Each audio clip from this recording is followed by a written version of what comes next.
Living the Liberated Life with Dr. KJ is back. With a new episode, we are excited to welcome energy therapist Joshua Peltier. This episode is all about good energy and good health. Don't miss this life-changing conversation.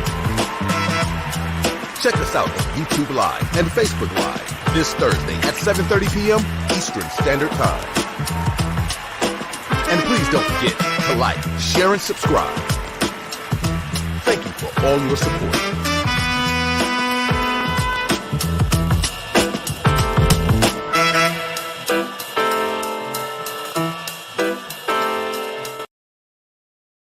Great day, everyone, and welcome. We are back, everyone. It's been a while since we've been together for Living the Liberated Life, and I am so excited to be with you all this evening. I am the Reverend Dr. Keisha J. Agar, but you on this platform call me Dr. KJ, and we are living the liberated life. And what better way to start a new year, 2023? Aren't we glad we made it? Come on, put your hands together if you're glad you made it. We're so glad that we made it to 2023. And what better way to start a new year than to start it with good energy and good health? As I've spoken to several friends and family members over the last few weeks and the last few months, many of us have had family members and friends that have been sick, have had pain in their bodies. They've just not been their very best. And in order for us to be our very best, we need to have good health and be surrounded by great energy. Wouldn't you agree? And because of that, I thought about my dear friend, many of you that follow me and follow the Living the Liberated Life platform, you know that I am a graduate of one of the best historically Black colleges in the nation, and that is none other than Fisk University in Nashville, Tennessee. And while at Fisk University, I had the honor and privilege of meeting several phenomenal young men and young women that have gone on to make great living, great lives for themselves. They've had families, they've had great careers, and they've just had great experiences. And as I perused social media, I was reconnected with one of my classmates. We were in the theater department, the drama department together.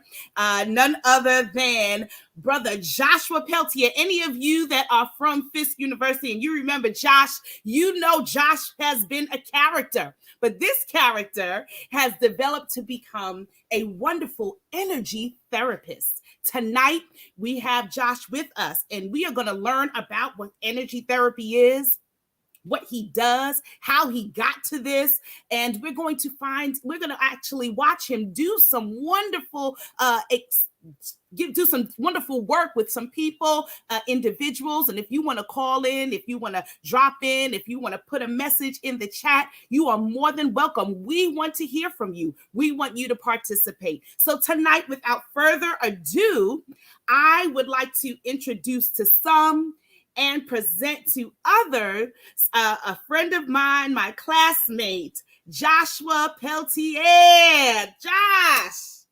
hello, how are you? You're muted. I know, I'm unmuted now. Thank you. There you are. How are you? I am fantastic. Absolutely. How about yourself?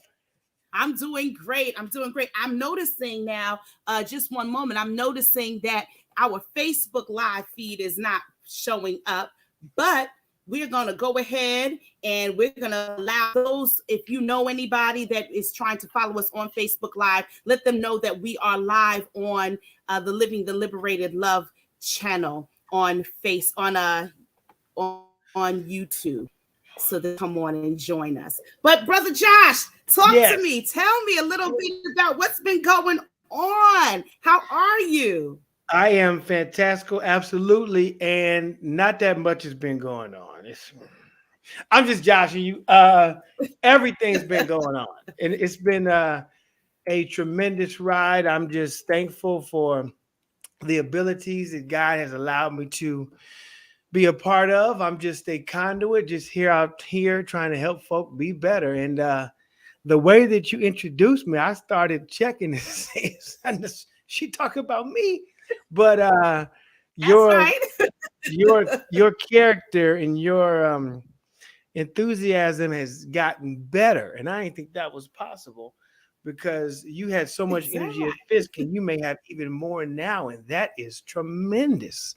Congratulations Right. and And I'm thank you for old. that awe-inspiring opening. As I remember, your arms are not too short to box with God.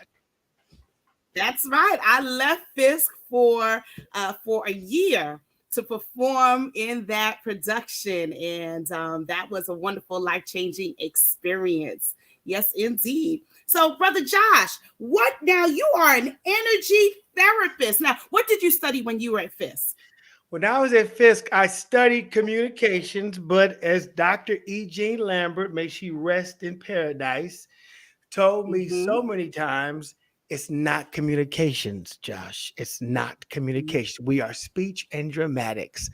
I was like, but Dr. Mm-hmm. Lambert, I can't tell nobody that. When I go to place Right. up, I gotta use speech and dramatics. And Dr. Fields would say the same thing. It's speech and dramatics. Speech and dramatics. I was like, but that don't sound right. So Right. it Speech really and was dramatic. communications, but yes, speech dramatics / communication, whatever you want to call it. I've been communicating for a very long time. So I said, let me get a degree that's going to help me do what I does even better. Indeed, indeed, indeed, indeed. And so now what do you do? Tell our guests, what do you do? At the bottom of it all, at the most common denominator, all I does is help people be better. Mm-hmm. That's it. All I does is help people be better. I am an energy therapist, and pain is just negative energy that wants to leave the body. All I do is help it leave. Mm-hmm. And when it leaves, you can actually feel it. And we do that through three modalities. One, we do talk therapy, where we talk about whatever challenges you may have. The talk therapy allows you to start to replay how pain actually got in your body, and you will start to feel that pain as you talk. The reason for that is as you talk, that stuff will come to the surface and you can feel it. Once it comes to the surface and your body starts to have the pain, then we put you on the table and do an energy healing massage where we unlock the meridians along your body, create pathways, and pull that energy out. The energy only comes out if you are willing to let it go. I am just a conduit. I do not have any special powers, even though I've been called Jesus twice. And I say to them, I am just someone who helps you get rid of the pain that you've been holding on to for a very long time. I know someone that called you Benny Hinn. Who called me that? A friend of mine. You don't worry about it. But Benny they said Hinn don't do what I do. Josh is Benny Hinn. Oh my gosh. Okay. And so you assist, you are the conduit by Yes. which the pain escapes our bodies. Yes. And pain, how it gets in your body, it could be emotional, it could be physical, it could be mental, it could be spiritual, it could be any kind of O's. But the challenge is if you do not get that pain to leave, or if the pain that has been placed in your body is not resolved, it will grow as you grow. So if you had something tragic happen in your life and you witnessed it at the age of 6, and you have not dealt with that tragic thing that you have witnessed, everything that you observe, you absorb. Everything that you observe, you absorb. Your brain will purposely put that thought to the side. Your brain will purposely make you forget what it is that you saw for safety reasons, because it says that if we continue to put this thought in the forefront, you won't be able to function. That is true, but the challenge is your body does not forget. So if you see something and you do not deal with it, it will come out later in the future. And that is what causes the pain. So just because you have not dealt with something does not mean that it leaves. You may move from a situation, but that situation may not have moved from you. and it can come any kind of way. So your conscious mind is able to decipher things on a very plateau level, but the subconscious mind is stuff that's very deep. So it could be any kind of color, sound, thought, any kind of picture that will make your subconscious remember it. And then you'll say, all of a sudden, my body started hurting because your subconscious witnessed something Mhm. without you knowing on conscious level. And then it comes back to the surface and you feel the pain all over again. And we like to call that our triggers, right? We just, people say that those are our triggers or Well, things of that nature, that's correct? good. That's a good question. Triggers are sometimes blatant, Mhm. like when you get in a relationship and the person is a neat freak. I shouldn't say the word neat freak, but they just like stuff in order and in place all the time. And you leave your socks on the floor. And the Mhm. person says, you know, I don't like my socks on the floor. That's a trigger for me. Triggers are always blatant and in your face. But the subconscious mind does not recognize triggers because it does not give you a heads up on what's about to happen. It does not tell your conscious mind this is what always happens. It just happens. And that's why a lot of people who have insomnia, who have migraines, because when they try to sleep, they can't control the subconscious mind. Your brain is always awake, but your subconscious mind is at its most heightened state when it is at rest.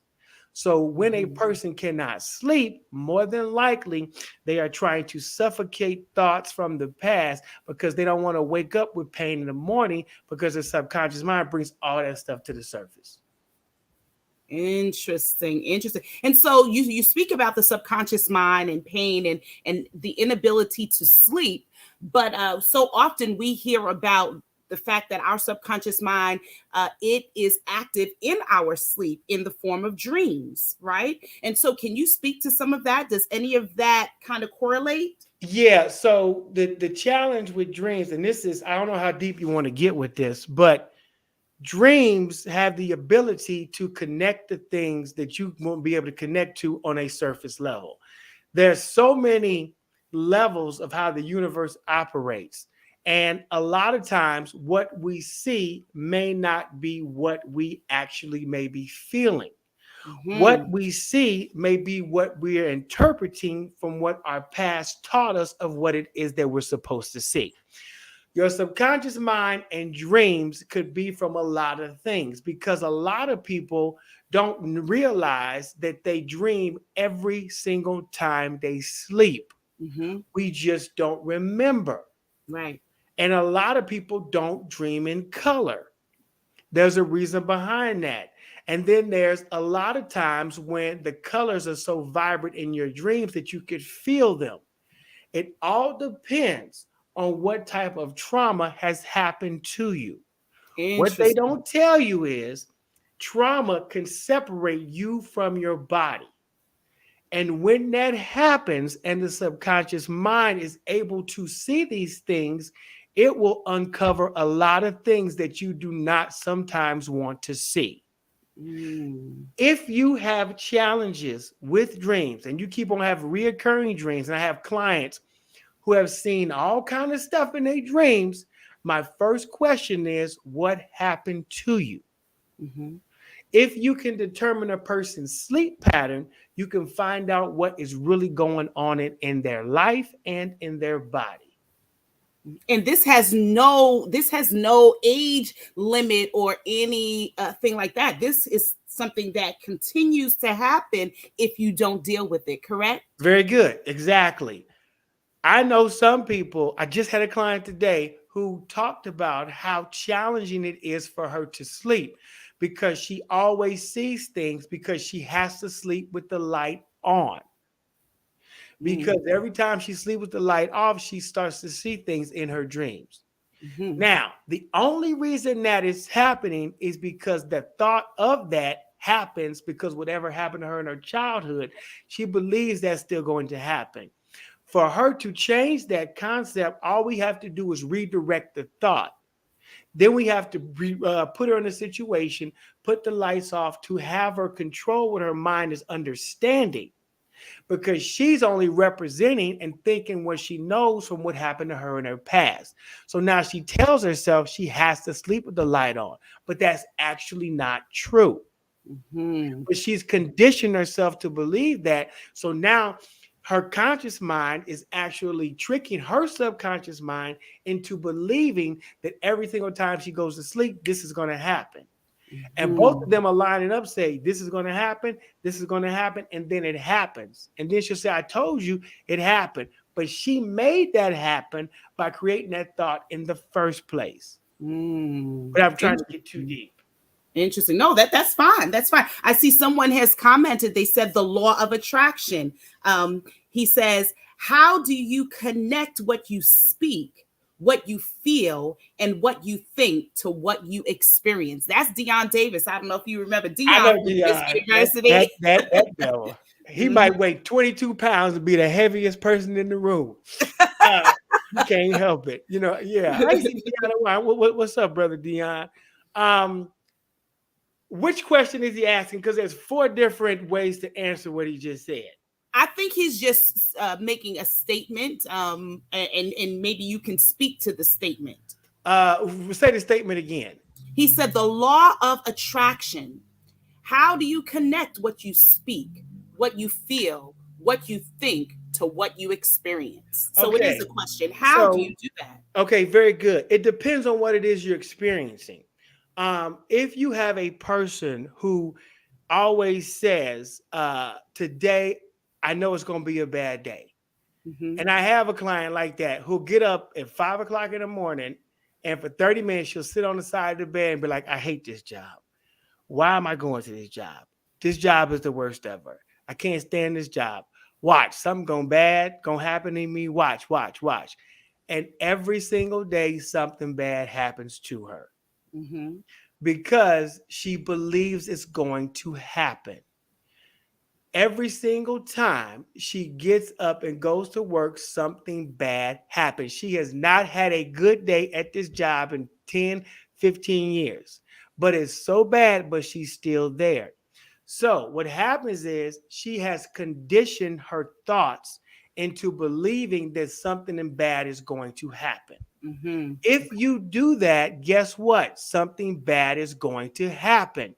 You have 2 people. You have person A and person B. Both of them get into a car accident. Person A is frantic, going crazy, upset, hollering, screaming, cussing, whatever. Person B is getting out the car to check on person A and say, are you all right? Yeah, I'm all right. Why are you caring about that? You run that, and they going off. Person B is like, but you're okay. Yeah, I'm okay. Blah, blah, blah. Okay, then we all right then. Mm-hmm. Person B says, it's just a car. We could have died. We didn't die, but person A says, that's horrible. How could you act like that? Now I'm going to be late. I got blah, blah, blah, blah. Person B was like, I understand, but we still alive. You got insurance. I got insurance. We good. Mm-hmm. It's how they look at the situation. Perspective, right. Person A gets up every day with a negative attitude. Person B looks forward to finding something positive. Mm-hmm. And even though the accident is bad, you can look at it like, what? Maybe this accident stopped me from doing something else. Mm-hmm. Maybe this accident stopped me from running another light and getting into another accident that could have killed me. Mm-hmm. Maybe this accident told me I need to take a break. Maybe I needed something, whatever. But it's all about how you look at the things. If you look at a perspective from a bad point of view, bad things are going to happen. If you look at it from a good point of view, good things are going to happen.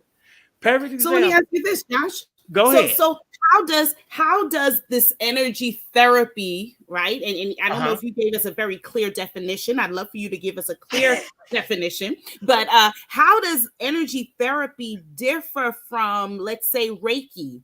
Or very good. Mm-hmm. Well, KJ, you said we only got okay. So pay attention. Reiki is a concept that is very helpful for a lot of people. For Reiki to work, you have to be attuned, which I have been attuned, but I do not necessarily use Reiki. You get attuned from someone else, number one. Number two, Reiki, a lot of Reiki people, practitioners, they will not admit to it, but they utilize their own energy.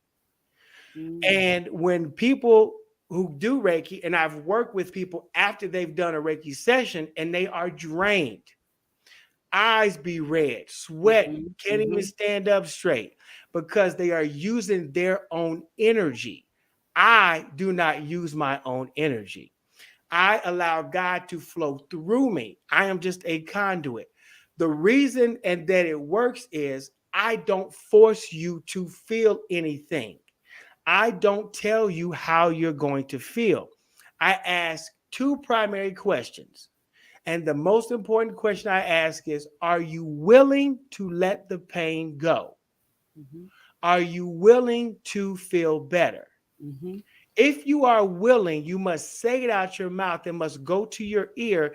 Then the cells in your body will migrate in a direction for you to start to feel better. But if you are not willing, there's nothing I can do. I had one young lady, I was at an event, and she said her back was killing her. And she came up and I did some energy work on her real quick. And she said, I didn't feel nothing. And she was kind of snap on me, right? And Right. she was like, I didn't feel no tingling, I didn't feel no heat, I didn't feel no nothing. And I said, hold tight, tight hold, tight hold. You are focusing on me instead of the energy. I don't care. I still Mm. didn't feel nothing. And I said, okay, does your back still hurt? She said, no, but I didn't feel nothing. I said, you came up here because you said your back was hurting. Right. Your back is no longer hurting. So something happened. Even if you didn't, quote unquote, feel anything, do you feel better? Yeah, I feel better, but I ain't feel nothing. I said, you are still looking at the person instead of the source. So the Mhm. difference between Reiki and what I does is I don't utilize my own energy. I have worked on 9 people in the night. I was in Baltimore, as a matter of fact, worked on 9 people. I had an event that I did last year. I had my chair out and I worked on 24 people. Had plenty of energy the whole time because it's not about me. That's good. That's good. If you can understand that, you'll be fine. Now, when I first got into it, I was somewhat arrogant, I must admit. But God and I had a very long conversation. He said, listen, bruh, he Right. said, it ain't about you. I could choose anybody. He said, understand, I chose you, but you are just a conduit. And I said, you know what? You're right. I had to humble myself. Mhm, And when I'm able to take myself out of it, it works even better mhm. because I'm really not doing anything. It's the person who is willing to let that stuff go. My mic. Nice, nice, nice, nice. So, can you share with us? And then we're going to get into something a little bit deeper, but I just want you to share with us because as we talk about living the liberated life and figuring out, so many of us are trying to figure out what we need to do, what is our next step in life, and things of that nature. Can you just give us a brief synopsis of how you, in particular, how you got to energy therapy? Was it an encounter you had with an individual? Did you yourself experience healing through energy therapy? What was it that brought you to this? I first, I had my hands and I went to go touch my ex girlfriend in her face. I did just like this to her face, and she started giggling and laughing. I said, what is going on? Mm-hmm. She said, don't do that again, but do it again. So I said, okay. So I just put my hand next to her face and she started laughing and giggling again. And I said, what's the DILL pickle? She said, there's this tingling that's going through my body and it feels amazing.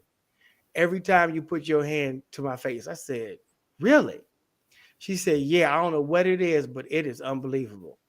I said, huh. So then I did some research, took a few classes. Then I got with a black yogi who meditated at the base of the Nile River for 12 hours straight. And he told me, I'm going to take you through a ceremony. I had to do a thing with transcendental meditation. I don't know how familiar you are with meditation, But transcendental meditation deals with you transcending to another place, but you are still here. So I did this whole ceremony. And then he said, now go meditate. So I went to meditate, and he said, there was a sound I want you to say, but only say it in your head. I said, okay. I meditated, and I said, man, that's it. I said, that's it. Because I said, that was only 5.5 minutes and nothing happened. So then I looked at the clock, and the clock, it was an hour and a half later. So I had meditated for about an hour and a half, but I thought it was only 5 minutes. And I said, interesting. And he said, when you do this, you will be able to harness all the stuff that God has for you, because you were physically, mentally taking yourself out. You were taking yourself and letting whatever God just dump into you. I said, really? He said, watch when it happens. And sure enough, it did. And I meditate every day. I have this whole thing that I created that I do have my clients do after they have a session with me, called the closet technique. It's a 7-day process. It's really simple. You don't need any expertise. But if you do it, you will continue the flow of what happens during this session after, and you will see so many positive things happen. And it requires no work. And all you need is just 5 minutes a day. Nice. And I know you're going to take all those watching through a few exercises too. But we do have a question. And this question, I'm going to ask the question, but then I believe, actually, I'm going to bring this up, and then I'll ask the question. Okay. You and I had a conversation, and I shared with you during my dissertation and my studies. One of the things that I read, one of the books I read, was The Body Keeps the Score, right? And in that book, of course, it talks about some of the trauma that our bodies experience, right? And the fact that we revisit that trauma. You kind of spoke to that a little earlier in our conversation. And so I want to kind of dive into particular ailments. And the question says, what are the limitations with energy therapy? For example, if someone had a stroke and they lost the use of their arm, can you use energy therapy to heal them? Okay, that's what you call a very good question. So let me back this up. And this is a very important separation that I always want to make clear with people. I, Joshua Peltier, am not a healer. Okay? I, Joshua Peltier, am not a healer. People come up to me all the time. Josh, I'm a healer just like you. I said, hold up, bro, Ham. You're not like me, because I'm not a healer. I can't take that credit. I am just a conduit. But if you are a healer, more power to you. And then they'll say, well, Josh, since we're talking, my back is killing me. But if you're a healer, why can't you fix your back if you're supposed to be a healer? Well, I know, I understand that, but take care of me real quick. Side note, so put that to the side. Diabetes and strokes. I just had a client 4 days ago who suffers. Her whole body goes numb. And not her whole body, but the left side of her body when she's on feet for a long time. And it's a pinched nerve that's causing her body to shut down on the left side. We did about 5 minutes of work, talked to her, broke it down, whatever. She said she started to feel this tingling in her foot. And she said, that's weird. And I said, where else do you feel it? She said, I feel it in the top of my spine. So if you feel it in the top of your spine, that could be the place where your nerve is starting to damage, to have some challenges. She said, I have not been able to stand up this long on my feet, and I don't know how long. And I said, congratulations. So all I did was open up the pathways from where the pain was. Sometimes I don't know where the pain is, and sometimes I can't feel it, but the energy will go directly to where it goes, where the pain started. And the person just has to be honest with themselves. So I can't necessarily heal the person, but there's a possibility that whatever negative energy is compounding in that area can open up and let it start to flow and create the blood to go back in that situation. Another situation Mm-hmm. would happen with a guy that came out of a church. I never forget, he could not even raise his hand above his waist. He was about 41 years old. He couldn't even stand up straight. He was crying coming out of a church. And I asked him what was going on. And his girlfriend, who made it very clear that she wasn't a girlfriend, told me that he's been in pain the whole time because he could barely talk. We were sitting there and I said, I might be able to help you. He came over to me. I remember we did about 8 minutes. And as I was talking to him and I took my hand, I put it on his back, you could feel the nerve unwinding. You could feel it. He was shaking like he was cold. It was about 70 something degrees outside. It wasn't even cold, but he was shaking. And his nerve was unwinding. He was slowly starting to stand up straight. And he said, what in the world? And then he actually stood up and he was about my same height. And he was like, and I was like, all we did was release the negative energy that was binding that up. Now, it may come back, especially if you don't get what caused that in the first place, if you don't get that resolved. So I say that to say, I can't guarantee anything. I can't guarantee that you will be healed because I'm not a healer, but I can guarantee that you will feel better. That's a fact. Another guy had his face, couldn't stop moving the whole time. And he couldn't control it. He went to like 5 different dentists, all these other kind of people. We did some work. We actually did a full session. We was with me for about 6 hours. And when we were done, his face was just very relaxed. And he said, what in the world? But we talked through all the stuff he's been through and what caused his face to act like that. And he just released all that stuff. And when he released all that, he cried so hard because he's been holding all that in. And his face just said, he was like, dude, what's, and his face rounded out and everything. That happens a lot.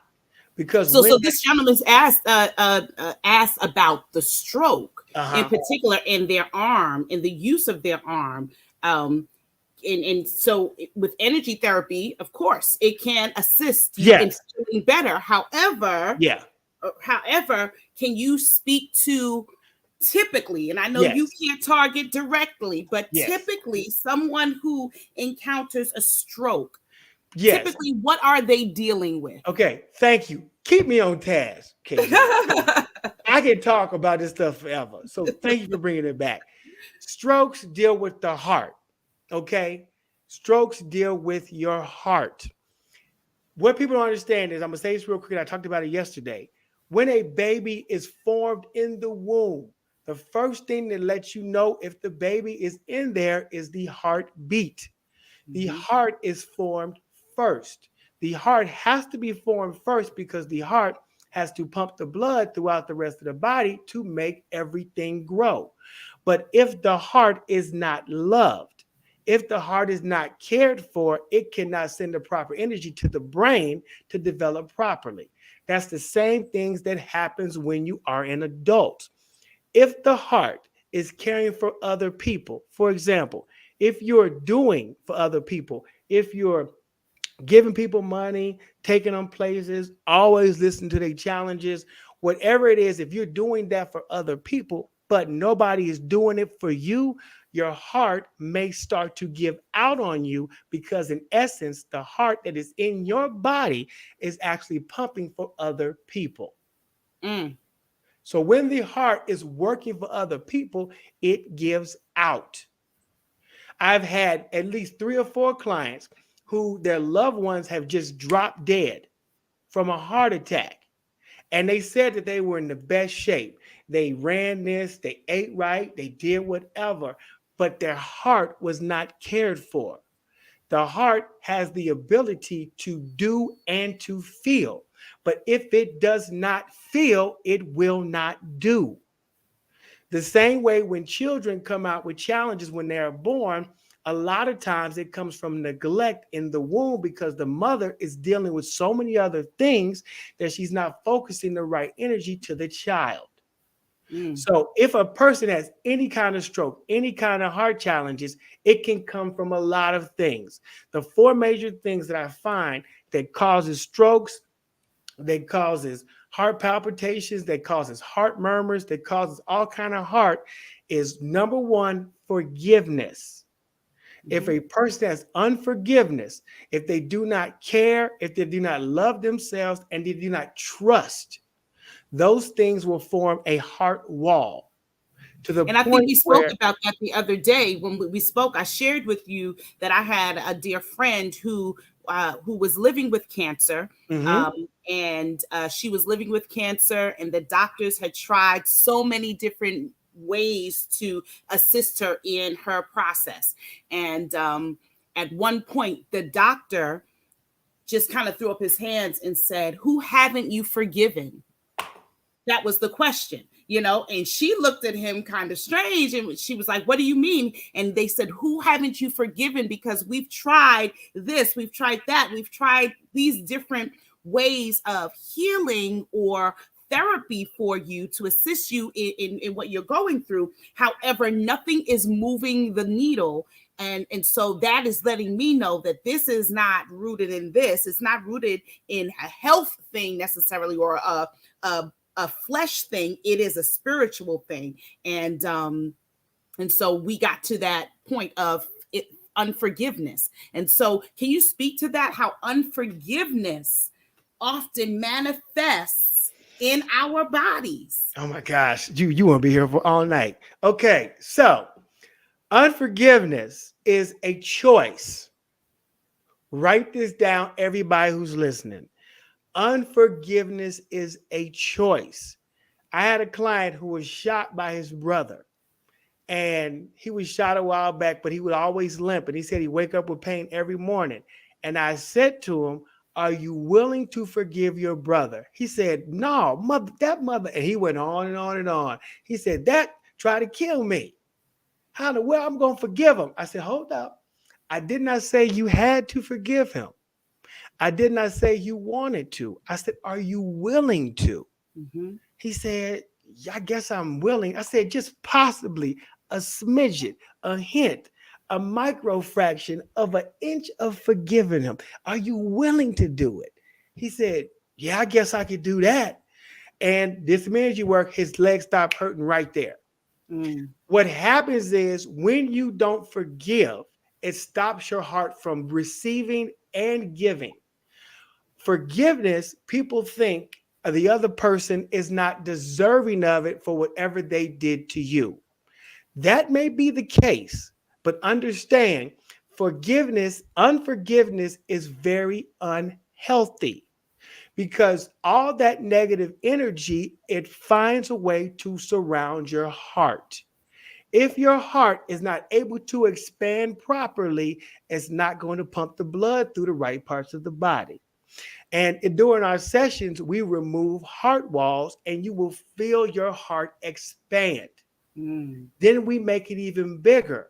Then we speak love. We send love energy into the heart. So every time a person has unforgiveness, it can start anywhere in the body, but it will end up in the heart.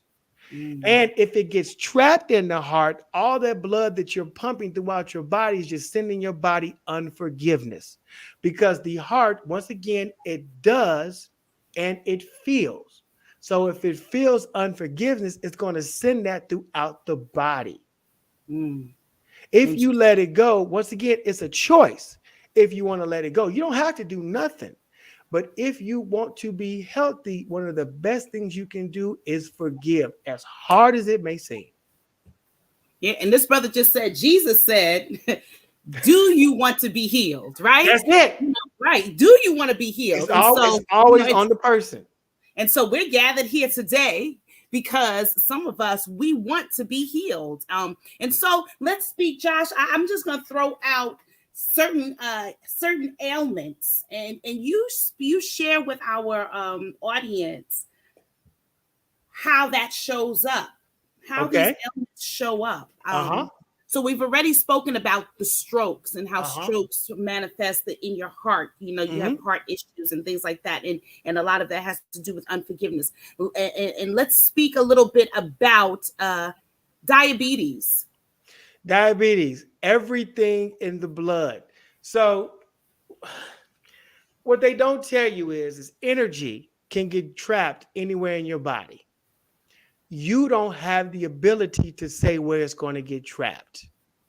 When it gets trapped and if it gets caught in the bloodstream, it will send all that stuff to every single part of your body. The challenge is when a person has a diabetic coma or whatever, that's too much of what? What is that usually too much in their body? What do they usually have? What are you referring to? Say that again. I'm sorry. When they have too much in their body, when there's an overload of something that causes diabetes, what is it? Insulin. Too much insulin. Okay, sugar. Sugar. Okay. Okay. When a Sorry. person eats too much sugar, that's an emotional challenge. When they store too much sugar and their body cannot release the sugar, there is something negative in it that's caught in between their bloodstream that is flowing directly to their gut.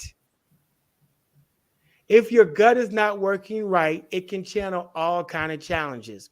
Diabetes is just a reflection of anything that could happen. If you have sorrow that you have not moved on from, if you have something that you wanted to do, but you feel like you didn't have the ability to do it, it can cause diabetes. Diabetes is a past. Let me be very clear with this. It's not a present ailment, meaning it's usually not something that happened today that caused it. It's something that happened either in your childhood where you were younger that you did not let go. The biggest cause of diabetes is the thought of diabetes. When people say stuff like this, and I hear it all the time, diabetes runs in my family. That's not true. The truth of the matter is you're not running in your family. So that's what's causing diabetes. But pay attention. If you think that diabetes runs in your family, and if you are pregnant and people say that to you, or hope your baby have diabetes like we do, you have just transferred that thought into the DNA makeup of the child. As I said yesterday, there are two things. There's generational thoughts. All right, Dion gonna get mad at me. And there are generational traumas. There is no such thing as a generational curse. Dion, not the only one that you're gonna be mad at you. Hey, I'm I'm sure gonna be there's a mad at couple me. of saints on here, listening now or maybe listening later. But go ahead, speak. This is, But be liberated. when people start to say stuff like that, they're giving themselves an opportunity not to change. When you start to say diabetes did that, well, people can always say, well, I grew up in the ghetto, so I'm supposed to be in the ghetto. That ain't true. But if you believe that thought, if you let that thing manifest in you, you're going to acquiesce to it. The same way when somebody says, I'm going to have a good day, somebody says, I'm going to have a bad day. It's the exact same thing. When you start to love yourself enough, okay? And when I say love yourself enough, I mean love yourself more than everything. When I'm trying to break that part down, you will start to look inward at the energy that you're putting inside of it. But if you allow all of this negative stuff to be a part of your system, it's going to attach to you. And if you really want diabetes to change, stop eating all that food and stop hanging around negative people. The church has more people that have diabetes than any other. We're not going to do this. It's the red Kool-Aid. I keep telling y'all it's the red Kool-Aid. If the church reason the pastor dying at 55, because everybody feeding them too much. Everybody keep eating. You don't have to eat everything. Coming from a person who used to be a sugar addict, who used to have colitis, where I was going to the bathroom 18, 20 times a day. Trust me, I can tell you about how the gut works. But if you change what you put in it, I guarantee it will change. You cannot since you're talking about that, Well, since you're talking about that, why don't you talk about, since we're talking about diabetes, let's talk a little bit about obesity then. Let's segue into obesity and hypertension. Let's talk about those two areas. Okay. If you know when people eat, when do they usually eat? It's emotional. A lot of people have Very emotional good. eating. Mm-hmm. People, believe it or not, do not always eat when they're hungry. As a matter of fact, if something bad happened to you, your gut feels weird. You don't want to put anything in it because you think you're going to throw up. If you feel like you're about to lose your job or something happened to your loved one, you don't even want to eat. You don't even want to put nothing in your stomach. That's how upset you are. But if you have another emotional thing happen, where you lost your job and you want to cure that ailment, and somebody says, well, we should just go out and do something fun for you, and since you lost your job, everything off of food is built off of an emotion. It goes all the way back to your childhood, and this is very important. I want everybody to hear this. The connectivity between people has a lot to do with food. Breaking this down, if you had a grandmother who could cook, she was the best chef in the world. She made the best cakes. I do this all the time when people ask, what was the most favorite dish your family made? Your grandmother. Did you have a relationship with your grandmother? Yeah, I had a relationship with both of them. What was the favorite food she made? It's so many. I know. Yeah, it's so Give me many. one. One. Grandma used to make macaroni and cheese. I think. Okay. Thinking about that macaroni and cheese, how did it taste? Yummy. Okay. What was your grandmother doing when she was making it? Singing in the kitchen. And what do you do very well to this day? Sing a little something. Yeah, you can sing. But you see where the connectivity comes, and see, every time you think about mac and cheese, it brings you back to the thought of your grandmother.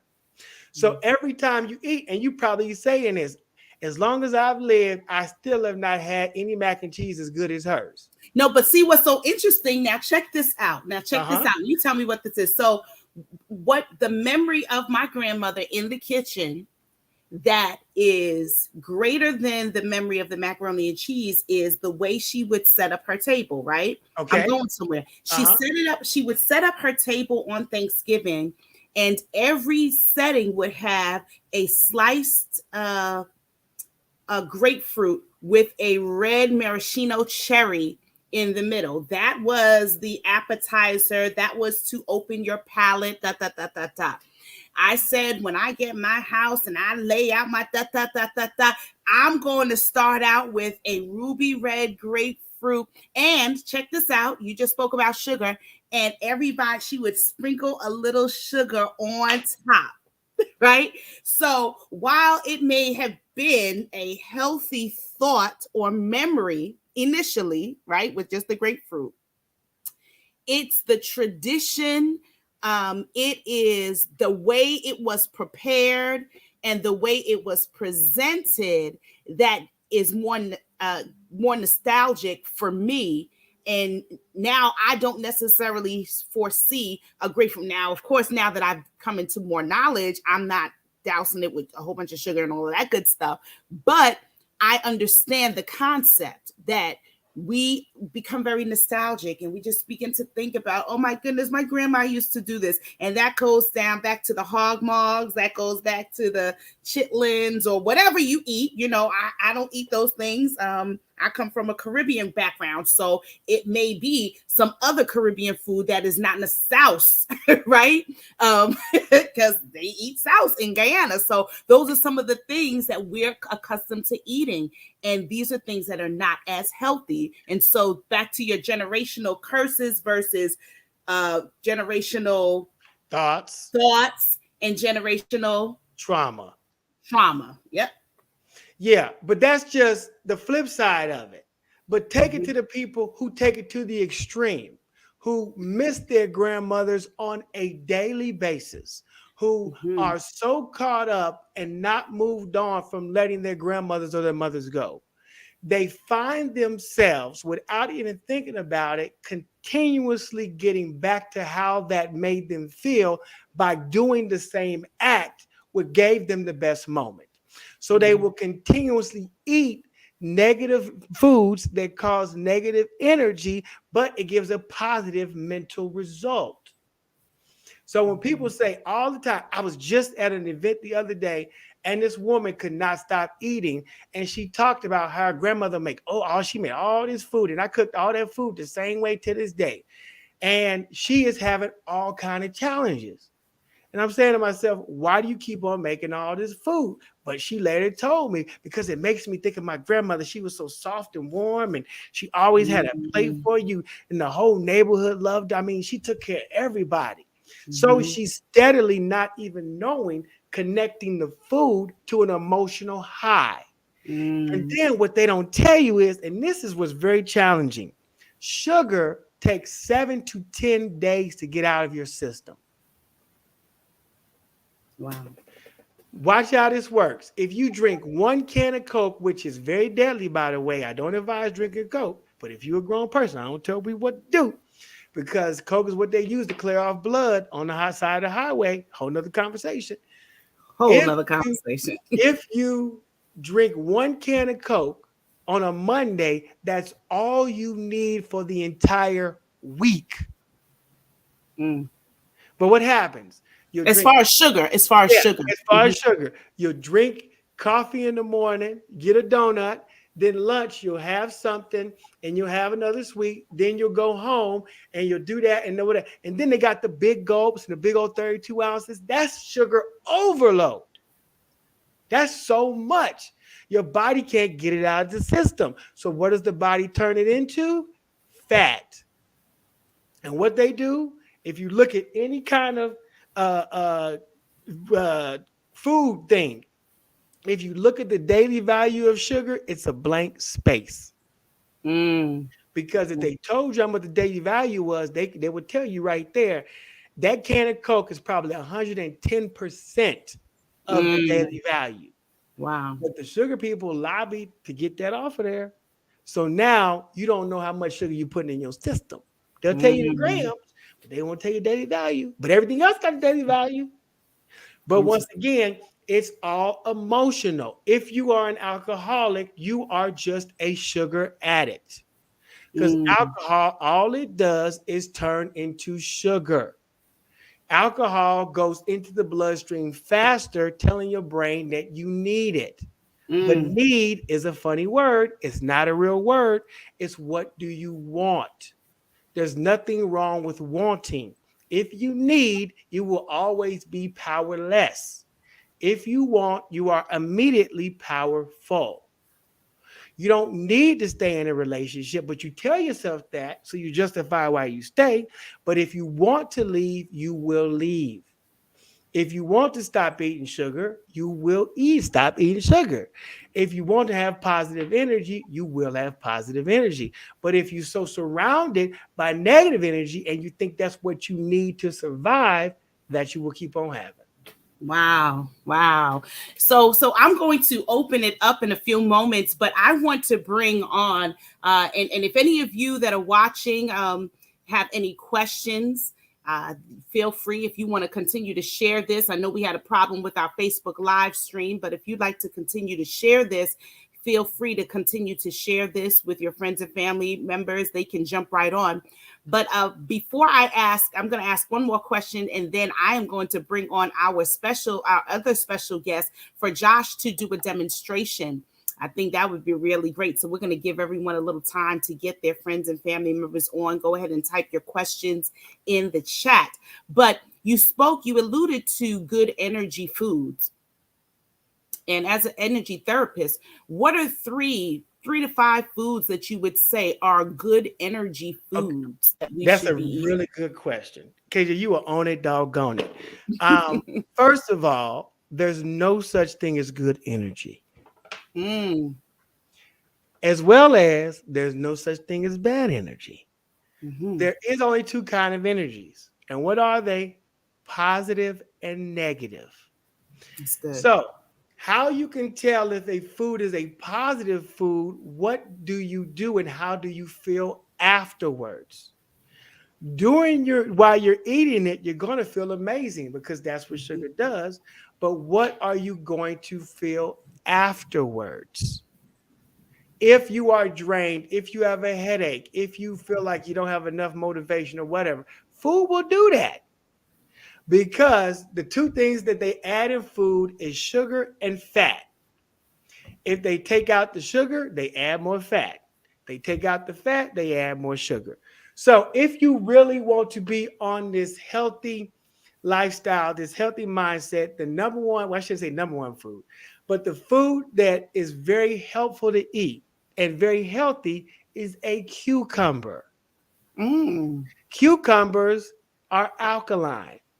If you understand anything about how alkalinity and acidity works, your body, even when you drink water, it has to change it so it can digest it properly. But if you drink alkaline water, your body does not have to do anything to change it. The challenge is the alkalinity only lasts 24 hours. So if you get alkaline water from the grocery store, more than likely, it's not going to have its power. And if you go to a health food store, and you mentioned the Kanga water earlier, get it from them. And it can actually cure cancer. Alkaline water has been helped to transform many lives, help migraines, help all kinds of headaches, because your body does not have to force on how to digest it. It actually uses it. Cucumbers have the same ability, even the skin of the cucumber. If you can get an organic cucumber, that's even better. I'm going to eat a cucumber right after this. Okay. So we have alkaline water. We have some cucumbers with the skin on it. Give me two more. Okay. One or two more. Okay. Strawberries are really good too. But you want to get your most organic strawberries you can, and you want to clean the strawberries. Okay. Okay. And believe it or not, cacao. Do you know what cacao is? Talk to us. Educate us. Cacao is the most purest form of chocolate. Chocolate. Yeah, I put that in my CACAO. People do not know this, but chocolate is not supposed to be sweet. So when you get milk chocolate and it's sweet, something ain't right. If you go to the grocery store in Kroger, they have the chocolate. The dark chocolate comes from other countries, and it's made or whatever from the cacao plant. There's no sweetness to it. It's very tart. You can get the cacao nibs, and you can use cacao nibs. And when you taste them, they are not good. They're bitter. They are bitter. They're very bitter, but that's how it's supposed to be. Those three things, especially the cucumber, and drink as much water as possible. Even fruit juices and even orange juice is really not that good for you. Because it goes through so many things. And if you are a person that is still drinking milk from a cow, I'm praying for you. Right. I'm praying for you. And so we prefer, I don't drink milk from the cow. I drink, the almond milk. I drink the oat milks. Oat milk is nasty, but yes, it is good for you. And I do a coconut milk. I'm a coconut girl. Awesome. You can tell in your skin you're drinking the right milk. So, all right. So, Brother Josh, we are going to bring, I know those y'all are going to get sick of me, but I'm going to bring another Fiskite on. I'm going to forget them. God dang it. This guy's rule the world. We're going to be Shar on, who's going to talk to Josh. Hey, Shar. Hello. Good morning. So Shar is in the building. Josh, we talked about you doing a demonstration. So I'm going to fall back and I'm going to let you do what you do. Okay. What kind of plants do you have in the background? Oh, and I just want to say thank you, Dr. KJ and Josh, because this is so interesting. I'm learning so much. And I have in the background. Cactus? This is, well, yeah. Aloe vera? Aloe vera, yes. Uh-huh. The aloe vera. The I'm not sure what those two are. I just thought they were pretty, and the other Okay. only kind of blooms at the Christmas once a year. Okay. Do you talk to Amaryllis. your plants? I do. I like to see things grow. That's why I started the garden and everything. It just helps me with my energy. I think energy. Okay, very good. So I'm gonna give you one quick thing before you even do what you're gonna do. Get a piece of paper, write the word love on the piece of paper. Okay. Don't you have to do it right now. Don't do it Okay. right now. But I'm just saying, Hmm. right? Get through and put it under your plants. Okay. So just write the word love on a piece of paper and put the love under your plants and Okay. watch what happens. Nice. I'll do Because it. these words carry energy. Energy carries emotion. The emotion carries the action. The action is what gets you the result. So yeah, but if you have plants already, that means you're doing something right. Go ahead. I'm sorry. That's all I'm listening. I had a question for you. Uh, Okay. I was listening to everything, and you mentioned with the energy, and I guess pretty much you're doing it for yourself. Like the brother who, his brother, I guess, shot him, and he said, "No, I'm not going to forgive him." For example. Now, is it something where, as far as your energy, because I know sometimes with me, if I feel just a negative vibe or something like that, even if it's people I love, just for I feel like in myself it kind of brings my energy down, I'll just avoid it. However, it's not really healing, is it, if I'm just avoiding it? Very good question. Your brain is on fire. So let's back this up. Okay. When you feel it, where do you feel it at in your body? It depends on the time. Sometimes I would say the heart, actually the stool. Mm-hmm. Um, yeah, I think like there, You just probably never thought about it like that before, have not, you? no. Yeah, because every single thing that you feel has a physical reaction. So, any kind of trauma, any kind of thing that you went through, it will store some physical part of it in your body. Mhm. So, a lot of times, let me ask you this real quick. When you walk past people, do you feel them when you walk past them? Like, you got to catch your breath? Do you get sick? Are you out of energy? So, oh my God, what just happened? Not lately, no, not no. Okay, good. So, if you are around people that have negative energy, if you are absorbing that negative energy, then somewhere in your subconscious, you could possibly feeling sorry for them. A lot of times when you are dealing with people and you start to cry when they cry, or you feel pain when they feel pain, you're thinking subconsciously, I'm taking on their burden. So it won't be as much for them. But what happens is you are absorbing their burden. And you will go home and you will take that stuff that you borrow for them, but it will not leave you. Yeah. If you do that, that's because you feel a certain way about them. So the process is you want to understand who you are. It is not your responsibility to save these people. If you feel as though every time you go over there is some drama, then you don't have to be around people. Watch how this works. You can forgive folks, but you don't have to prove to them that you've forgiven them. I was married, all right, and the relationship was really challenging. I would take the blame for it. We're gonna do that right now. Let's say it's my fault because I wasn't supposed to be married, but I forgave her, but I left her. Okay. I forgave her, but I left her because it's not my responsibility to save her, even though I thought that it was in the first place. A lot of people, they will keep on going back and dealing with the same negative people, feeling that they're supposed to change. They're not going to if they don't want to. And you will find yourself in a space where you're going through this endless cycle of taking this abuse, and you will leave there feeling worse. I just had a client who flew home for a wedding. I mean, not a wedding, a funeral. As soon as she got on the plane, her stomach started hurting because she knew all this drama that was going to happen. She came back, her whole body was sore. And she said, Josh, I need to see you now. All because she was trying to save all of these people who did not want to save themselves. I cannot tell you what to do, Mhm. but it's nothing wrong with letting people go if they are not healthy.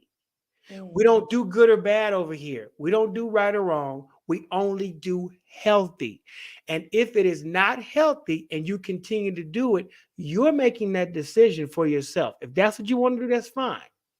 But do what is primarily good for your health.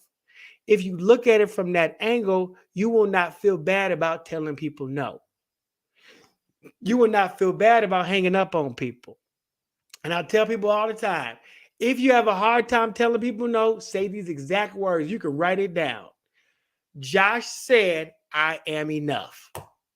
Okay. They're gonna be like, who is Josh? Who the is Josh? And they be cussing at him. And I'll be like, give him my number. And they say, here goes his number. You can call him. Now they no longer mad at you, they mad at me.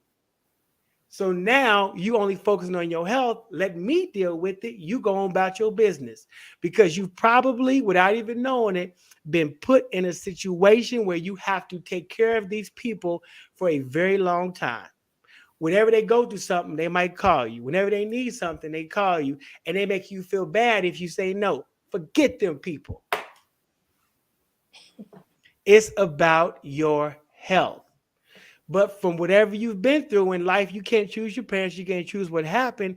You feel like it's your responsibility. And I have seen parents do this to grown children, make them feel bad for telling them no. They be like, Mom, I got to go. My wife is calling me. Oh, so you don't care about me? You care about her? Morning. And he will leave, drive 3.5 hours to go deal with his wife. I mean, his mama. She said, oh, I ain't want nothing. I just want to. And they got to drive all the way back. I'm not saying that's you, but I'm just saying a lot of times when people say what you feel like, they're going through something similar, Mhm. especially if you can feel it in your chest, because that means you're opening up your heart to them and you're trying to give them your all, but they're not changing. Okay. All right. Okay. Did you want to go ahead and do a demonstration, or should we field a few more questions? Okay, we can do something right now. Do you have any pain in your body right now? I do. It's from I have a pain in my body. Okay. You don't want to say It's, where it is? well, no. My shoulder back here. Well, it's from an allergic reaction, I believe. Okay. What are you allergic to? Who knows? Negroes. But pretty much, I guess. I don't know what it is. And then, I had an allergic reaction. I keep getting allergic. I'm allergic to everything, cats, everything. Uh-huh. Keep getting this little allergic reaction, and I caught myself trying to heal it as it was healing. I was like, let me make it a little bit better. And I put some tea tree oil and all that stuff, some tea tree, washed it down, and I think it dried the skin. And I kind of just played myself in near the next day, and it just horrible. So, Okay, so if you are allergic to something, that means something has aggravated you before in the past. Allergic reactions come from a place where they're trying to warn you of safety. So your body is trying to tell you don't go around that anymore because it's going to harm you. But the only reason it would say it's going to harm you is if something has harmed you in the past. In other words, you can't light a fire if there's no wood. So you can have all the matches in the world, but if there's nothing to burn, nothing will catch on fire. Am I making any sense? okay. So, in other words, there's something inside of you that caused you to be allergic in the first place. Something that happened in your past that you may not even remember that causes your body to be on guard, especially if you're allergic to everything. It could be something that you might be afraid of change, afraid of moving forward, afraid of what might happen next, afraid of the unknown. So your body is trying to tell you, don't do any of that stuff because we don't want to get hurt again. This is just me talking. I don't know because I haven't gotten your full story. I'm Okay. just giving you what other people who I've dealt with have had the same symptoms. So are you feeling that right now? It's discomfort. Okay. And where's the discomfort at? Um, all on this area, all on my back and behind my shoulder, under the You said arm. all in your back and your shoulder? Well, not well across the top of the back, Uh-huh. under the arm. It's Hmm. healing. Under the arm. I feel it's discomfort, but I can move. Yeah, but any kind of discomfort means there's something in your body that wants to come out. Right. Because if you have any kind of pain, it's just negative energy that wants to leave the body. You Okay. might tell yourself that it's discomfort because you've probably been dealing with it for so long. And instead of you saying, I'm going to get rid of it, you just say, I'm going to deal with it. Not saying that's the case. I don't know if that's the case, but I'm just giving you all these scenarios. So, can you raise your arm at all? Yes. Raise Yep. it. Mhm. Can you raise it? But it hurts when you do that? I feel it. Okay, where do you feel it at? Same place, all back here. Okay. Okay. So I'm asking you a few questions and you can answer them if you don't want to. If you do, that's good too. Remember, it's getting a lot better than it was the other day. Uh-huh. Very good. Do you have any control challenges? I don't think so. No. Okay. So do you feel like you have to be in control for it to go right? Um. Not necessarily. Okay. So you can walk into a situation and let it fail and don't do anything about it. No. Okay. Do you listen to people when they tell you what to do? It depends on who it is. Okay. Okay. That's all right. You're being very honest. Um, What's your favorite color? blue. Blue. Has it always been blue? No. Okay. What was it before it was blue? It was blue most of my life. Green. Okay. And why? What changed it? I like orange. Um. Actually, it's still blue, green. I always had those same colors that I enjoyed. As I Okay. got older. People can vacillate between blue and green. Very seldom do you go from blue, green to orange. Well, I like the earth tone colors. Orange is not an earth tone. Ah, Josh. There's a reason why I'm doing this. Don't worry about it. Don't worry about it. Colors have energy. Right. Everything. And if you're attracted to a certain color, that says something about your energy.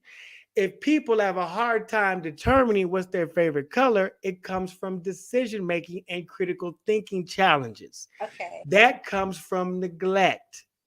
Neglect is the number one trauma. So if you have to second guess yourself on what's your favorite color, it could stem from something else. Okay. That's why I'm asking it. These are not tricky questions. I'm not trying to whatever. Okay, so do you have any knee challenges? Knee? Uh-huh. I did, Uh-huh. but not now. Uh-huh. And foot challenges. I did. I used to have Uh-huh. a hole in my toe, but not now. Okay. Lower back. Yes. Uh-huh. Hold. Migraines, insomnia. No.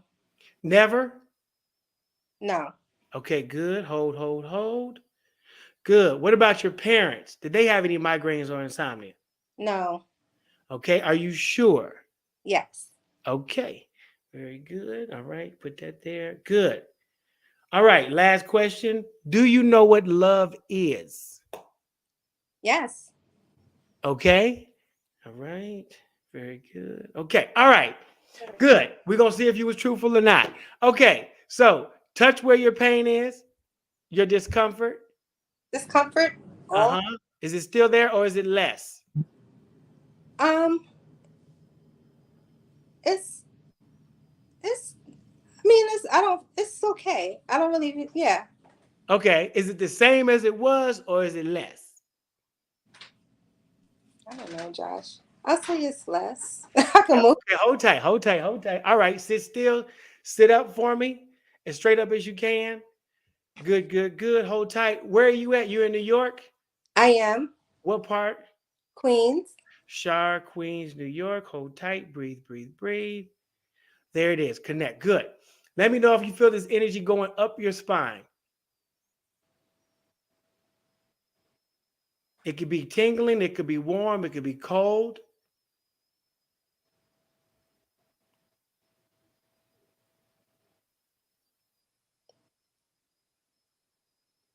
Connect. Hold tight. That's all right. Uh-huh. Yep. We're going to go to your heart real quick. Hold. Good. There it is. Good, good, good, good. Very good. Now do you feel it going up your spine? Yes, that's what I felt. Yep. Let it flow. Let it flow. Let it flow. Good, good, good. Hold, hold, hold. You might feel this energy bubble over your head like an umbrella. Yep, there it is. I can feel it. Hold, hold, hold. Connect. Attach. Good. Going down, going to your shoulders. Hold, hold, hold, hold. It may feel like it's pulsating, getting cold or warm. Hold, just let it happen. Release. Yep, it's a lot. Hold. Good. Connect here. Hold. Wiping down. Good. There it is. Good. Perfect. Good. Breathe in through your nose. Push your stomach out. Open up your mouth and release.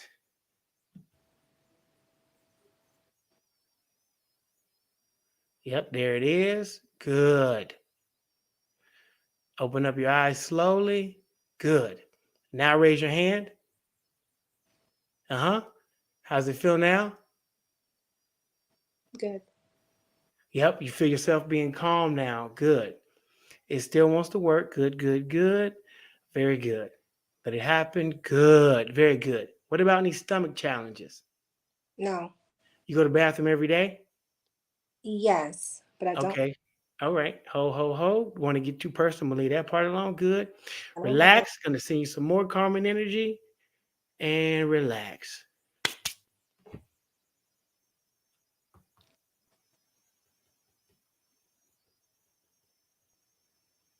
Let me just tell you how amazing this is. And I'm going to let you all continue. But I have one more person who has joined the room who wants you to do some work on them before we go. So I'm going to let you finish up with Shar, and then I'm going to bring another person on. So Shar, how are you feeling?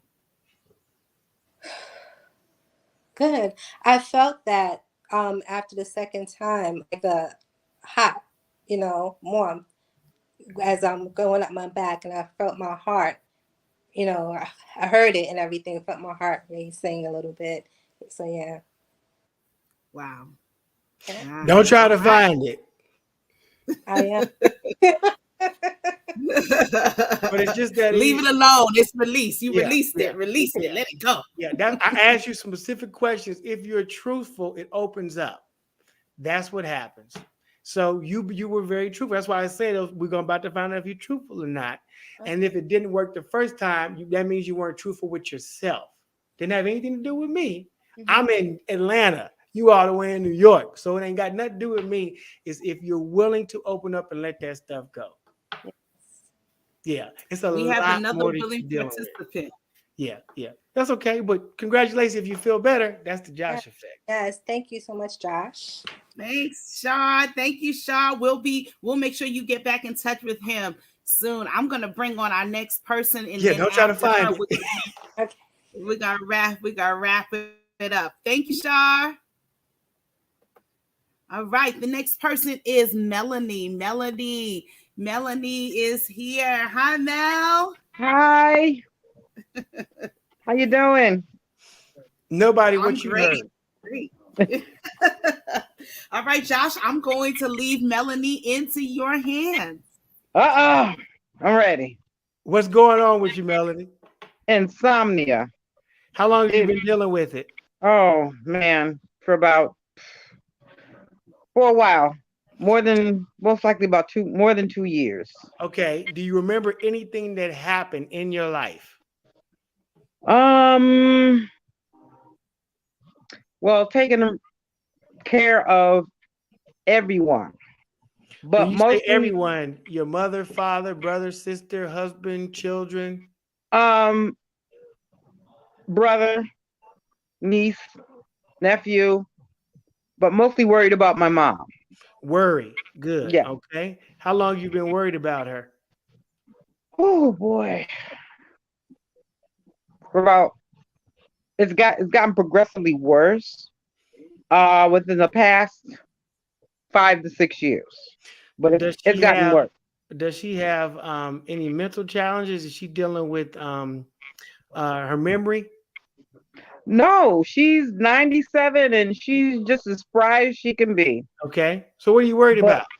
It's her leg. She's weak. She's having falling spells. Yeah. Yeah. So, and she's all the way down. See, the whole thing is she's in Florida. Uh-huh. I'm up here. Where's up here? You're in New York. I'm in New York. Okay. So basically, if anything happens, I'm the first responder. What? I'm Okay. Hold tight. mhm. Do you have family in Florida besides your mother? Used to, but they all passed away. Oh, I'm sorry to hear that. Okay. Yeah. So no brothers, no sisters? I have brothers. I have siblings. Okay. And are they located anywhere closer to Florida than you are? Connecticut and Delaware. Is that closer or further? That's probably further. Delaware's a little bit like Delaware's 2 hours from here. So Okay. yeah. All right. So your concern is you want to take care of her, provide for her. You want her to what? I just want her to be safe. Oh. Safe. She in the past she's had falling spells. Last year she had a bad falling spell. A month before I got married, she fell, dislocated her knee. I had to drop all my wedding plans and go down to Florida. And that's when it got worse. Well, you didn't have to drop your wedding plans. Kind of, because I had to go down there. Okay, well, we're not gonna get into it, but that's something that you Okay. wanted to do. Mm-hmm. Yeah. So, okay, that's fine. Totally understand. Has your mother, is she like a superwoman? Does she do a lot for everybody else? Is that where you get it from? Yeah. Mm-hmm. Growing up, did she give you all of the attention you wanted, or did you feel like she was doing a lot for other people instead of yourself? She was giving me a lot of attention. Okay, good. You the You know. oldest, youngest? I'm the youngest. Okay, good. Mm-hmm. Okay. Oh, wow. Okay, I interesting. was a surprise baby. So No such thing as surprise baby. When you say that, that makes you feel like you weren't wanted. No. She said she called me the surprise baby because I just decided to show up. So Well, how you know how sex works? You didn't yeah. just show up. I mean, I Yes. know this is they kind of show KJ, but if we got to Yeah. go back there, there's a zygote, and then no. Another show, another day. Another show. So understand. Let me ask you this: when you are worrying, where do you Mhm. feel it at in your body? Oh man. In my chest, my arms, my stomach, you know, Yeah. all over. Yeah. What about your feet and your legs? No. Okay. So, what do you want me to share with you? How do you want me to do this? Just be as bluntly honest as possible. Okay, so I'm gonna help you out. I'm Okay. going to tell the truth as I'm hearing it, but Mhm. I'm going to be very level with it. Okay. First of all, it sounds like she's lived a very valuable, full life. Would you agree? Yes. Okay, good. Did she do a lot of the things that she wanted to do? Definitely. Okay. Do you think that your mother is going to live forever? Yeah. A lot of people do. And that's very honest. That's very honest. There's nothing wrong with being honest. So the thing that you might be having a challenge with is letting go. Knowing that that's something that they don't prepare you for. Knowing that that's something that they don't give you a heads up about. There's no real way, any religion that I have dealt with, and I've dealt with a lot of them, that teach you how to actually deal with death. They will teach you how to, quote unquote, cope, but they don't teach you how to accept it and move on or to deal with it. So the biggest challenge that you may be having is letting go. I just had a friend who I've been knowing since the 6th grade. He just had to bury his mother a week ago. last Monday. And she died, I think, 5 days before that. He had no idea she was dead. They went to her house in Kansas City. They had to break in through the window and she was lying on the floor. She was 81 years old. He was going to move her to DC with him in February to make sure like something like this didn't happen. But the challenge is we can't control when somebody's going to pass. Right. And the hardest thing is that if they die, we feel like we've lost them forever. So what happens when you say you worry, you're not actually worrying about her safety, you're worrying about losing her. And you don't want to let her go. And I can be honest with you, it sounds like she's not in bad health. She's just having some balance issues, which happens a lot. When you get older, the blood does not flow like it should. Yeah. Mm-hmm. And when it doesn't flow like it should, it doesn't go all the way down to the feet. The heart has to have enough energy to pump blood all the way down to the feet and then pump it back up. Mm-hmm. It's a main reason why people 6, 7, 7 foot don't live a long time, because their heart has to work really hard to pump the blood throughout the entire body. As a person gets older, their heart doesn't work the same. Right. But if she has lived to 97 years old, I can tell you that she has a good heart. Not only does she care about people, but people care a great deal about her. She has Mm-hmm. probably impacted so many lives, and she may have even outlived some of the lives that she's impacted. Because the only way a person can really live that long is if their heart has been cared for. I said this earlier. So Mm-hmm. I can't tell you how to feel. I Right. can't tell you what to feel. If you want to spend more time with her, you can definitely Mm. do that. Oh, I But always do. Yeah. you cannot change what's going to happen. I would Mm-hmm. not be surprised if she does not live all the way to be 101. Because when you said she impacted a lot of lives, she was a NICU nurse. Oh, wow. And Yeah. then she became head nurse of the NICU nurse Okay. unit. So, are you, what do you do? I'm in procurement. Okay. So, Mm-hmm. you know how hospitals work. And Mm-hmm. having dealt with people from all kind of backgrounds, and my aunt's a nurse and all these people, I know bunches of nurses. You know what it takes to be a head nurse?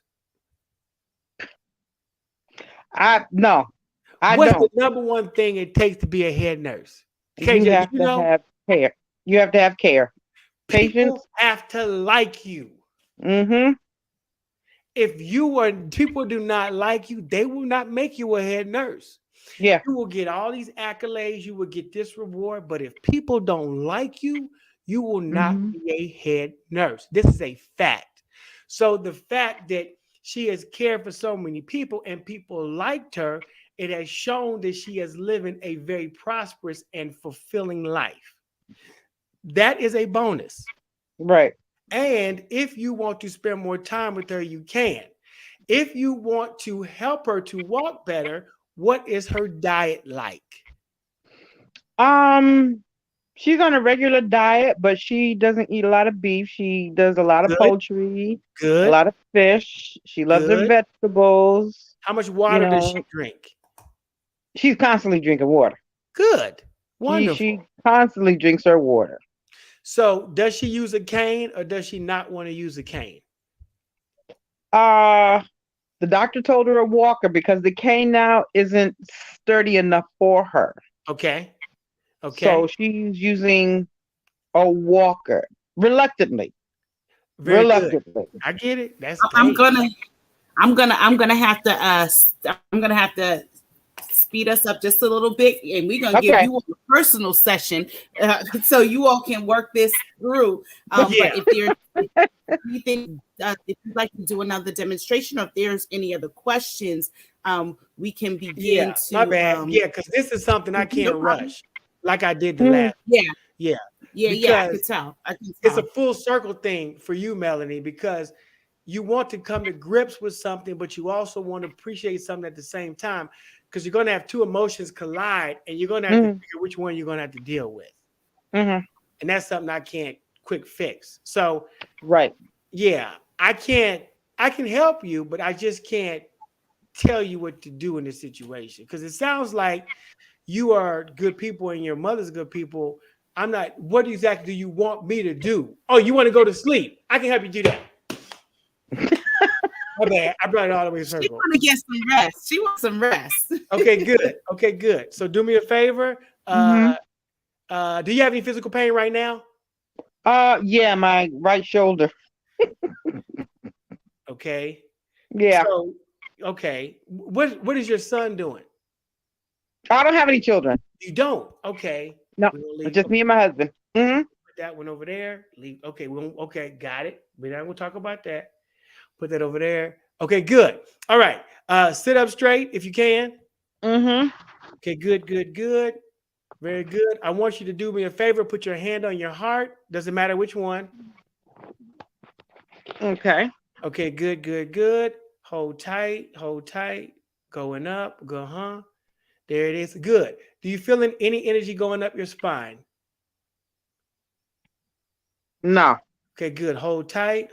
Take your hand from your heart. Good. What's your favorite color? Purple. It's always been purple? Yes. You like my pillows? I noticed your pillows and your walls. Okay, hold tight real quick. Good. Hold tight. Melanie, New York. Hold. Okay, good. Now let me know if you feel any energy going up your spine. A little. Good. Let it happen. Good. Hold tight. Gonna do that. Good. Let me know if you feel anything around your heart. Yes. Let it happen. Good. We're gonna wipe that away. Good. Wipe that away. Good.